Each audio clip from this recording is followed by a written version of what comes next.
നമസ്കാരം, ഞാൻ Aaradhya. GMUPS venue school വാർത്തയിലേക്ക് സ്വാഗതം. പ്രധാന വാർത്തകൾ. ചാന്ദ്രദിനത്തിൽ വാട്ടർ റോക്കറ്റ് വിക്ഷേപണം നടത്തി GMUP സ്കൂൾ വെന്യൂ.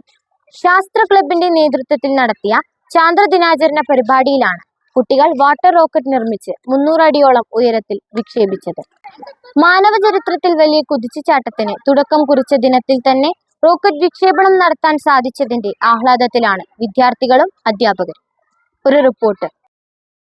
ചാന്ദ്രദിനാചരണത്തിന്റെ ഭാഗമായി ഇത്തവണ വാട്ടർ റോക്കറ്റുകളുമായാണ് കുട്ടികൾ സ്കൂളിലെത്തിയത്.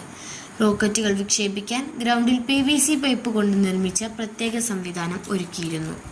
വാട്ടർ റോക്കറ്റുമായി കുട്ടികൾ ഗ്രൗണ്ടിലേക്ക്. വിദ്യാർത്ഥികളും അധ്യാപകരും ആവേശത്തോടെ നോക്കി നിന്നു. വാട്ടർ റോക്കറ്റിലേക്ക് വെള്ളം നിറച്ച് പ്രത്യേകം തയ്യാറാക്കിയ ലോഞ്ചറിൽ ഘടിപ്പിക്കുന്നു. അധ്യാപകരുടെ സഹായത്തോടെ വാട്ടർ റോക്കറ്റിലേക്ക് ഉയർന്ന മർദ്ദത്തിൽ വായു കടത്തിവിട്ടു. കൗണ്ട് ഡൗൺ ആരംഭിച്ചു. പിന്നെ ആകാംക്ഷയുടെ നിമിഷങ്ങൾ. എല്ലാ കണ്ണുകളും വാട്ടർ റോക്കറ്റിലേക്ക്. ആകാംക്ഷകൾക്ക് വിരാമം വിട്ട് റോക്കറ്റ് ആകാശത്തിലേക്ക് കുതിച്ചുയർന്നു.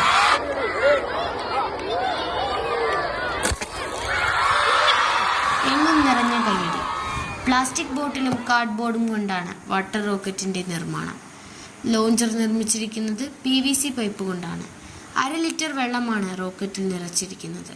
സൈക്കിൾ പമ്പ് ഉപയോഗിച്ച് നിറച്ച വായുവിന്റെ ഉയർന്ന മർദ്ദം മൂലമാണ് വെള്ളം പുറത്തേക്ക് തള്ളി റോക്കറ്റ് ഉയരുന്നത്. ചാന്ദ്രദിനത്തിന്റെ ഭാഗമായി പതിപ്പ് നിർമ്മാണവും ക്വിസ് മത്സരവും വിദ്യാലയത്തിൽ നടന്നു. പ്രധാന അധ്യാപകൻ ഐസലീം പരിപാടികൾക്ക് നേതൃത്വം നൽകി. സ്കൂൾ വാർത്തകൾ അവസാനിക്കുന്നു. പുതിയ വാർത്തകളുമായി വീണ്ടും കാണാം. നന്ദി.